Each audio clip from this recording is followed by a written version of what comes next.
Well, hello there. Welcome to the Bubba Beck channel. I'm a singer, a musician, an artist, a one-man band, a Lincoln Cent treasure hunter, science fiction writer, and comedian.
Oh, hello there, YouTube. Thank you for all the subscribes to my channel. And today is a day that I want to share something about God in my life. And I'm sure there's a lot of subscribers out there and on YouTube that would like to know more, on subjects of God and spiritual life and things like that. This happened about 20 years ago, this incident, and it is etched in my mind. It's something that we call miracles. I know that everybody that loves God, they want to say, I want a miracle in my life too. Could be small, could be big.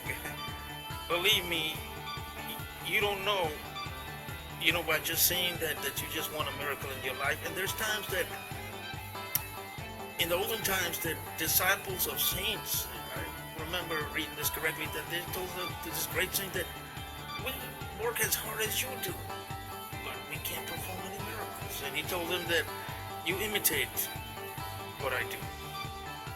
Now back to my story about 20 years ago in Kissimmee, Florida. I was endeavoring hard towards God. It was the time that I was making the inception. It's like the way, the spirit towards God. And, it was a lot of repenting and tears and a lot of times, there was just nights after nights spent like that for me. And things had happened, materialized during that time. But the miracle that I want to talk about, a lot of people see miracles, you can see miracles yourself alone. It's like a private miracle. But this happened on open air. That means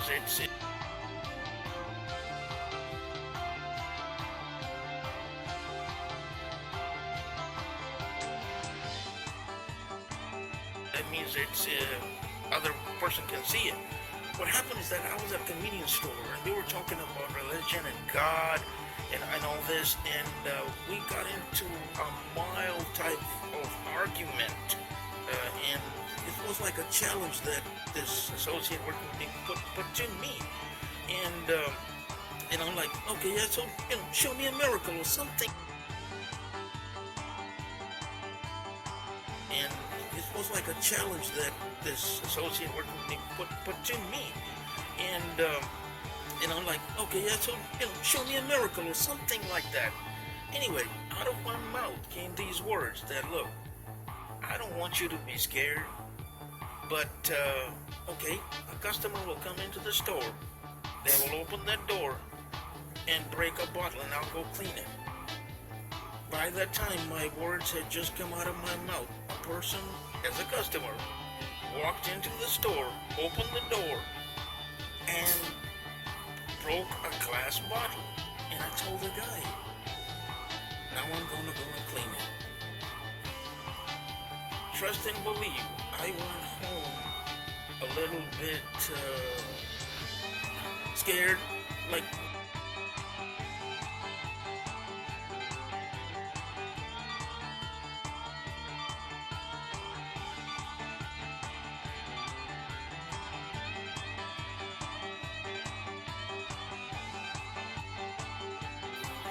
and broke a glass bottle. And I told the guy, now I'm going to go and clean it. Trust and believe, I went home a little bit scared, like, what happened? How did this happen? I did not mean for that to happen. But anyway, I just want to share that, it's the one of the things, miraculous things that have happened in my life as I journey towards God, and I'll talk more about miracles depending upon how you like this post, what miracles are. Miracles are if you make any contact with the divine, with the first contact, the doorway of miracles will open up. And I want to say this one, if one gets caught up in this candy jar, he ain't gonna go much further. So I did beg God that please stop this, because I said, this is not what I want. Instead, why don't you give me love, ever-living angels, ever-living wives, ever-living children instead of this. So the trade-off on that happened, but occasionally, still miracles can happen. A good one is that I want to end this story is happened when a saint was walking by. There's a herd of camels, they're traveling, and the saint went to this travelers with these camels with baggage and stuff. That, do you have any sugar? And the person with the camels and stuff journeying in this desert said, no, we don't have any sugar. And stuff. That, do you have any sugar? And the person with the camels and stuff journeying in this desert said, no, we don't have any sugar. And he said, okay, you must not have any sugar. And when the camel herd got to their destination, they checked their baggage. It had all, turned to salt. He was carrying sugar. You get the point. They realized that this is a man of God. And I want to end this post. It's already getting close to 5 minutes. That about that miracle that happened in Florida, in Kissimmee, Florida, is something that I wanted to share. That is etched in my mind, and I'm glad I'm sharing it with all the subscribers that love God in their life. I instead beg God, then don't these miraculous things, please. Give me hit songs instead. Believe me, trust me. And so I recorded various songs over a period of 5 years, 17 high definition videos on my playlist that I sang and played all instruments. That's the miracle I asked God for, and I'm very happy with that miracle. Thank you for your time.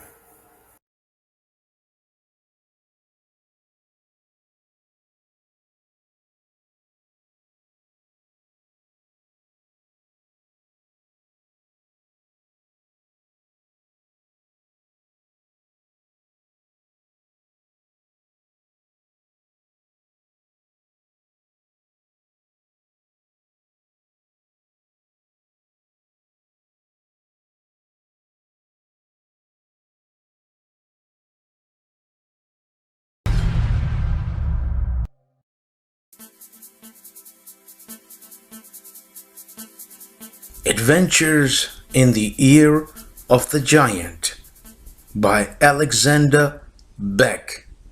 Book 1.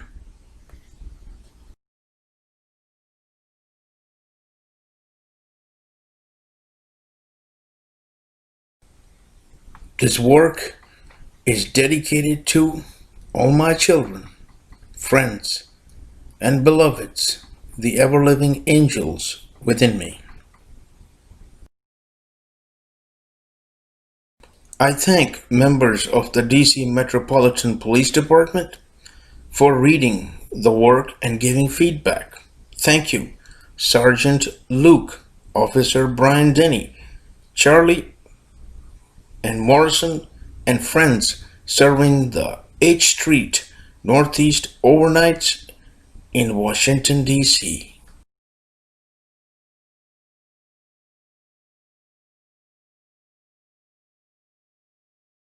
What is sown is perishable. What is raised is imperishable. It is sown in dishonor. It is raised in glory. It is sown in weakness. It is raised in power. It is sown a physical body. It is raised a spiritual body. If there is a physical body, there is also a spiritual body.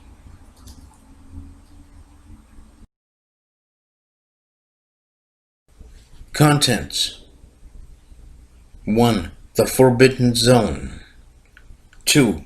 The Dig. 3. Wasberg. 4. The Weil. 5. The Museum. 6. David.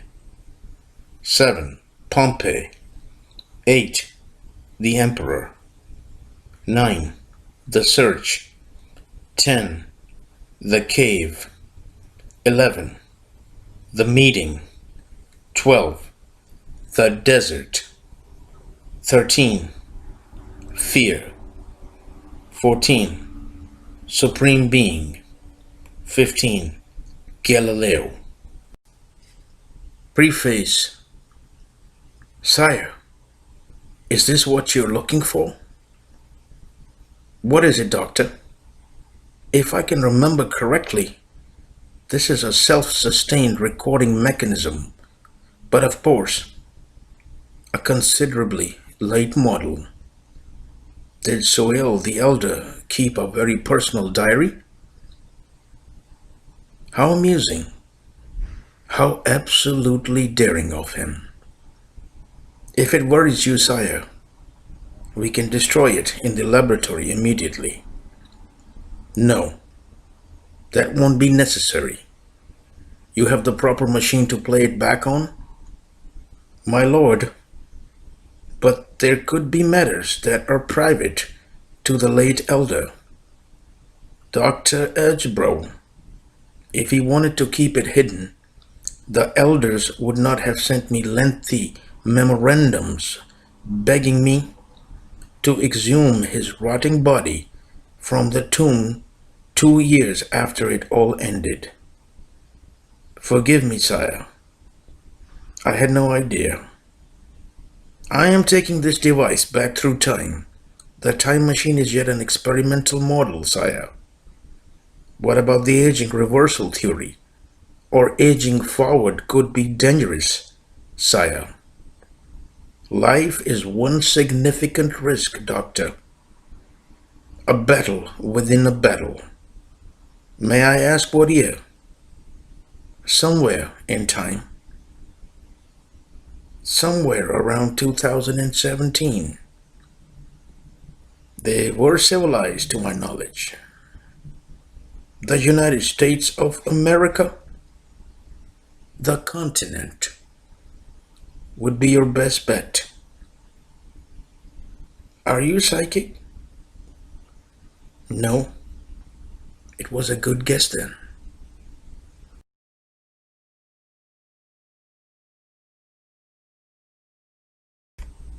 Prelude.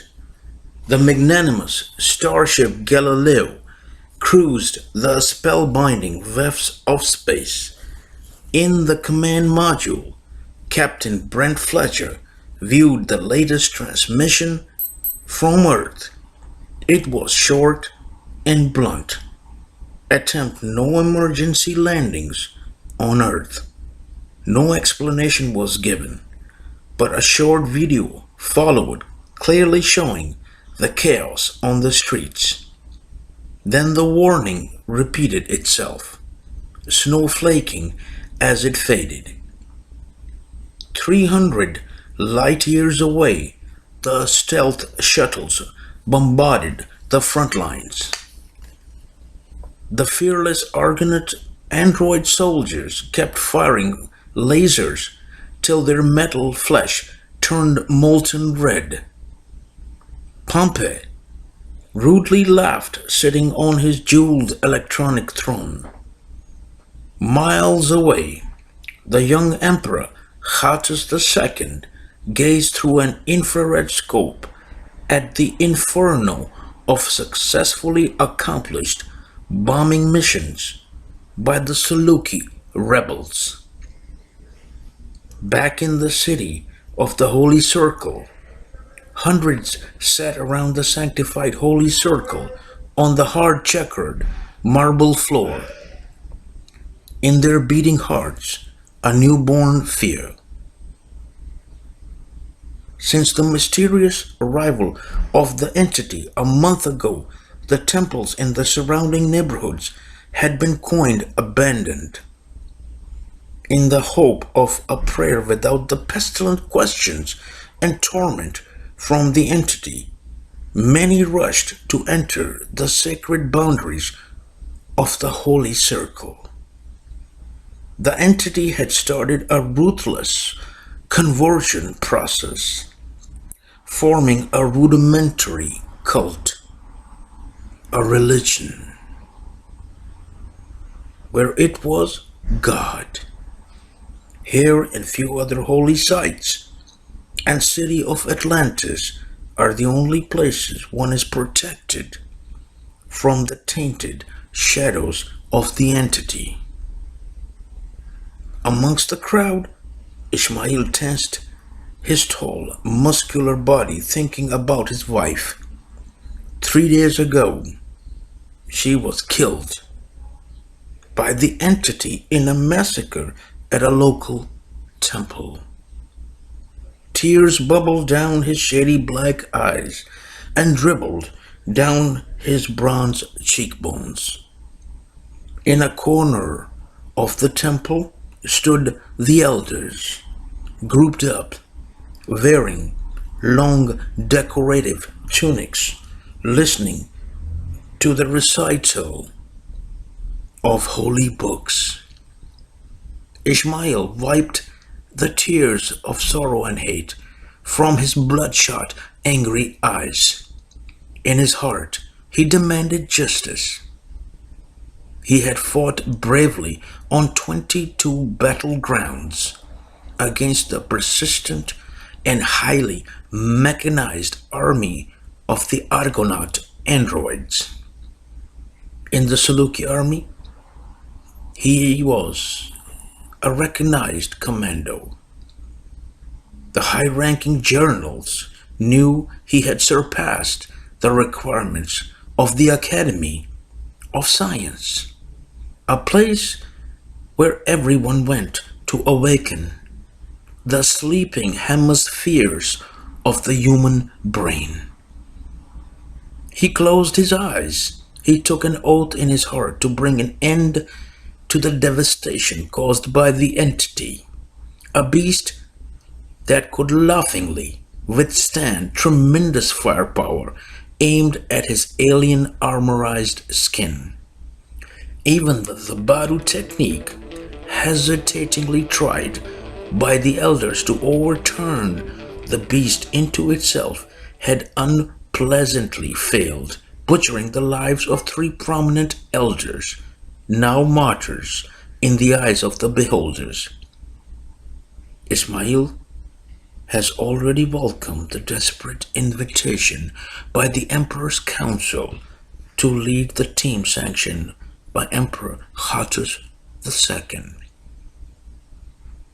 He had nothing more to live for but to devote all his energy for the cause burning in his heart, a crusade. He knew the elders had given a name to the entity, Giant.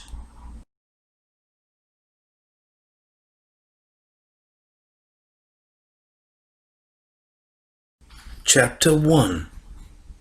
From the excerpts of Sohail the Elder. A powerful demonic entity has taken possession of our most valuable resource, religion. The source of it is still unknown to us. Much is being done by the unfledged Emperor Hattus II. Still, the entity ravages the planet Earth.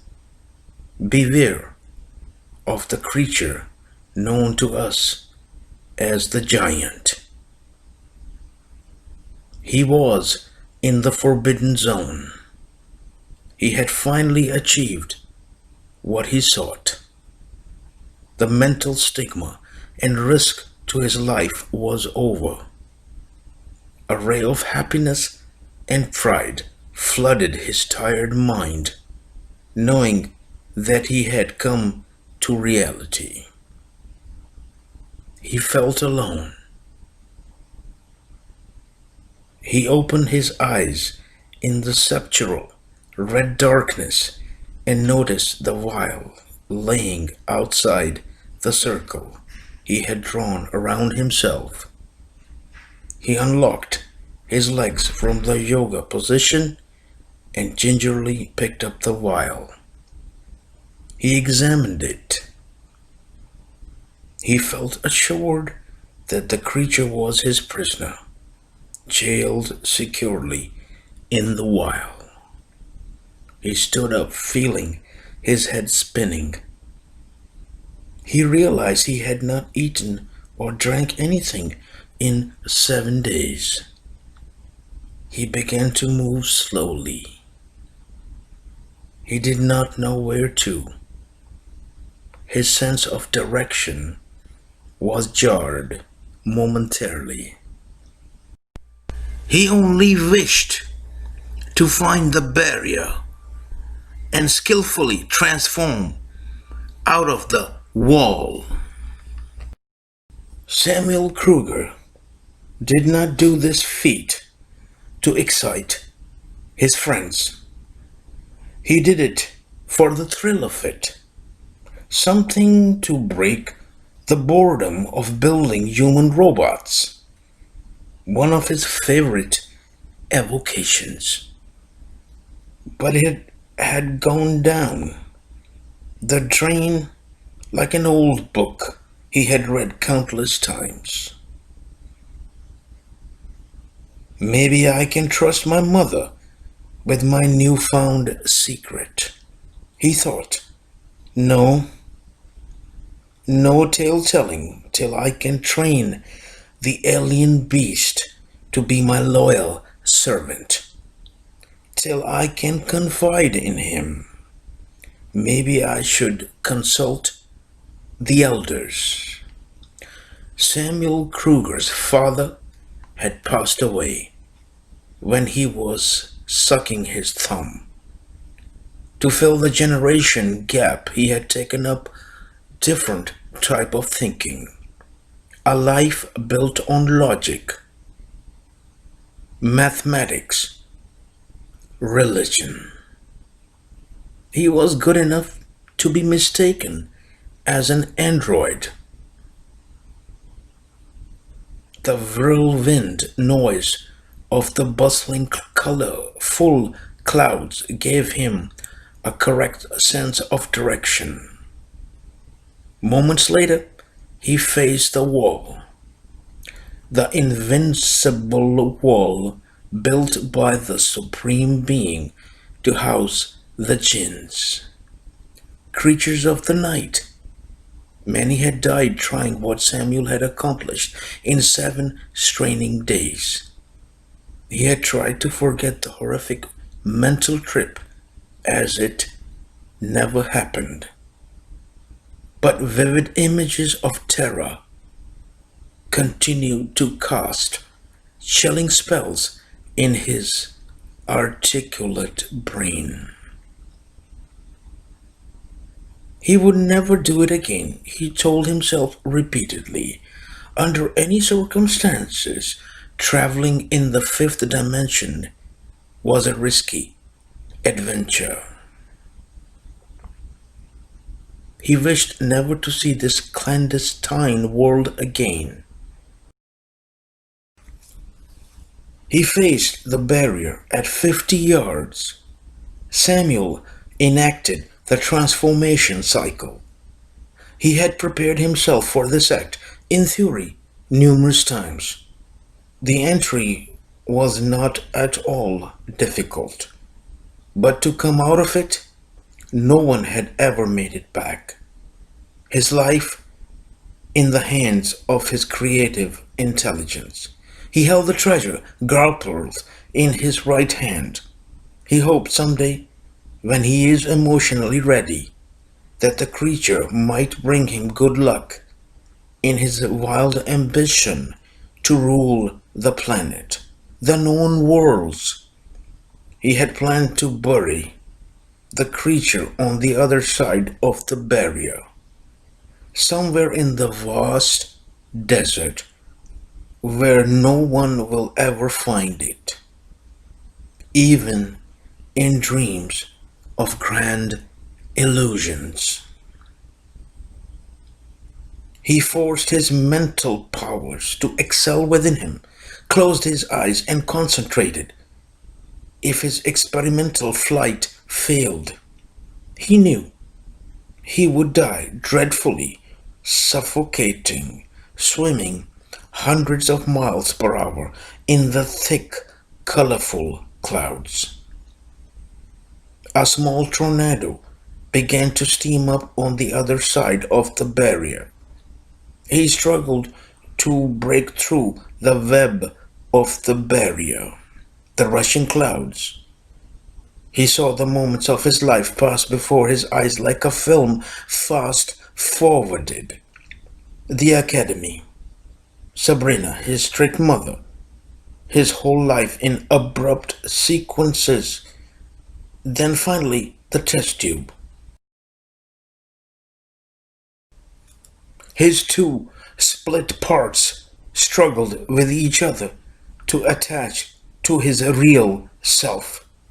He felt the reins of the fabric, the magical, natural fabric of the barrier, ease the tension he was going through to break free. Like drops of rain descending in a calm lake, layers upon layers of his body glued themselves together, making him complete. He lay unconscious in the fervid sand. His head reeled from the effect of transforming under depleted body and soul energy. The black tunic he wore had become a wet rag from dried up sweat. He felt a crawling sensation over his exposed left arm. His numb brain signaled a poisonous threat about to be injected into the bloodstream. He managed to open his eyes, and they collided with two tiny little red eyes and a tail raised stiff with a deadly potion. His pupils dilated with fear, knowing that the death mark would be on his face, a short notice of death. With sudden reflexivity, he cupped a handful of hot sand in his right hand, closed his eyes firmly, and threw it hard on his face, twirling his body away at the same moment. Within seconds, it felt like a terrible fantasy to him that never happened. He took a breath of relief. After falling 3 times, he managed to keep his balance. He felt weak, but his mission was not over yet. He told himself he must find a suitable place to bury his newfound friend, creature, treasure, at least away from any prospective Argonauts or even Saluki rebels, or what of the nomads, who seemed to regard the wall of the forbidden zone as some sort of a shrine. He looked up at the beaming sun, determined the direction to his home, and began to pace towards it steadily. He had no choice but to stagger the miles in the blundering sands. Any further travel through the power of transformation was out of the question. His mental energies were used up. The desert heat made scarlet blisters on his skin. His vision became a series of unfocused mirages in the evaporating air. In his desert-ridden mind, he thought, "What will they do if I told them about it? The Emperor, Wasberg, my much admirable teacher. Never. I must not tell." He stumbled across the desert, looking around with sun-soaked eyes as if someone was watching him, wanting to steal the creature in the vial that he held tightly in his right hand. Accustomed to seeing through the sand-sweeping desert, the leader of the nomads saw Samuel more than a mile away as a flickering dot. He unfolded his turban and halted the caravan of 11 camels, women, and children. At first, the leader thought he might be lost. Then what he always thought upon an unexpected encounter in the deep desert. Another adventurer from the mainlands. looking for God Almighty. What a fool! Only a damn fool would jeopardize his life in the deep desert without a camel. But the leader was experienced in the traps and deceptions of the far-reaching Argonauts, and he decided not to risk the entire lives of the caravan. On many such instances, the Argonauts had taken the nomads prisoner and tortured their women to get tactical information that the poor souls did not have. The caravan marched on, destined for another campsite near the sea. Blood ebbed through the sandals Samuel wore.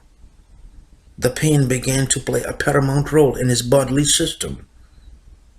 He knew how to control it, sheer pain, and use the pain to overdrive his elapsing body to his final goal. He imagined himself as a paladin who must win the game, rule the world, a world filled with people he hated, like the emperor who was too young to snatch the throne from his father. His father did die fighting the Argonauts, but why him? Why not someone from the dynasty? He thought, clenching his teeth.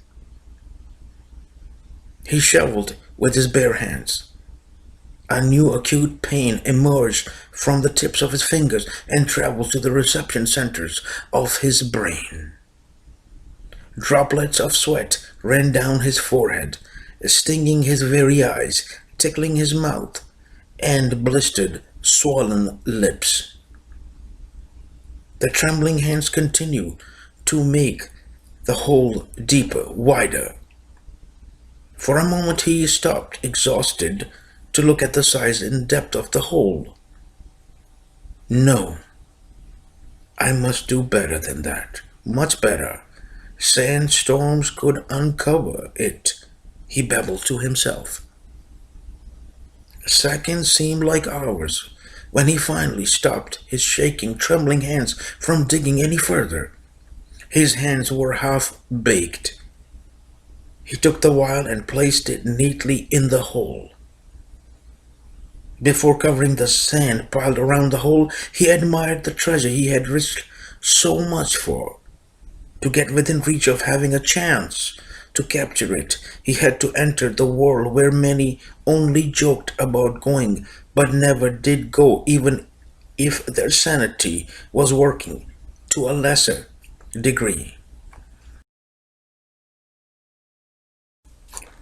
He looked back, time to time, as if the beast could escape on its own and tear him to pieces. He assured himself that the only way out for the creature was from spiritual words that he only knew, perhaps one elder. Unless, of course, if someone broke open the vial. He quickened his pace and prayed that the sun settled itself. Gruesome hours later, Samuel was within sight of his home. A home made of mud and tamarack stood before him. Most of the dwelling were underground to protect the inhabitants against Argonaut air raids. He gently knocked on the door, surrounded by overhanging plant life. Sabrina, his mother, opened the door with a surprised, frozen look on her gentle, fair, ladylike face. Exhausted, he fell into her arms. The abrupt pounding of bombs dropped several miles away woke up Samuel Kruger from his comatose state of sleep. The ground shook, and tremors released dust particles through the canvased walls of the underground room.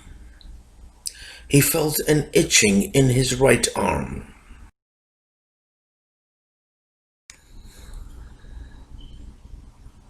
He had been nurtured back to health intravenously.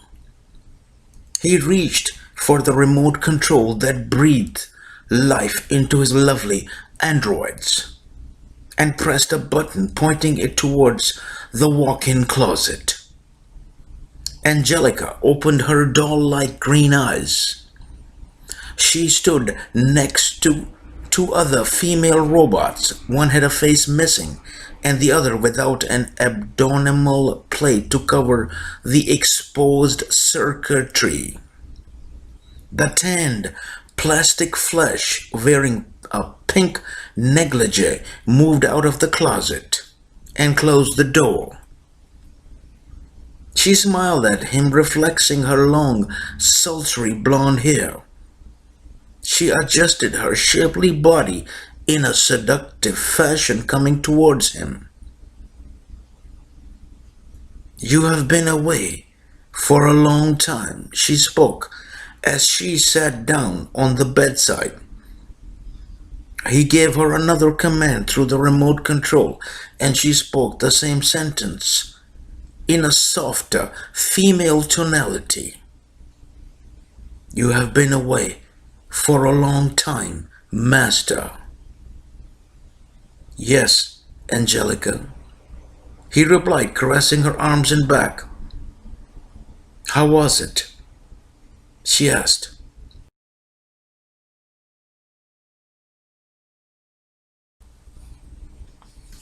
"Something I should forget," he replied. "Why?" she asked. "You would not understand." He looked away for a moment. "And why not?" she asked. "Because you don't know about the Forbidden Zone. You need further programming to comprehend." He rolled her over into an embrace. She returned his gestures with a subroutine full of kisses. "Off," voiced Angelica, and the bright incandescent lamp floating above them turned off. He closed his eyes, holding his favorite creation. He let his mind drift into darkness and dreams.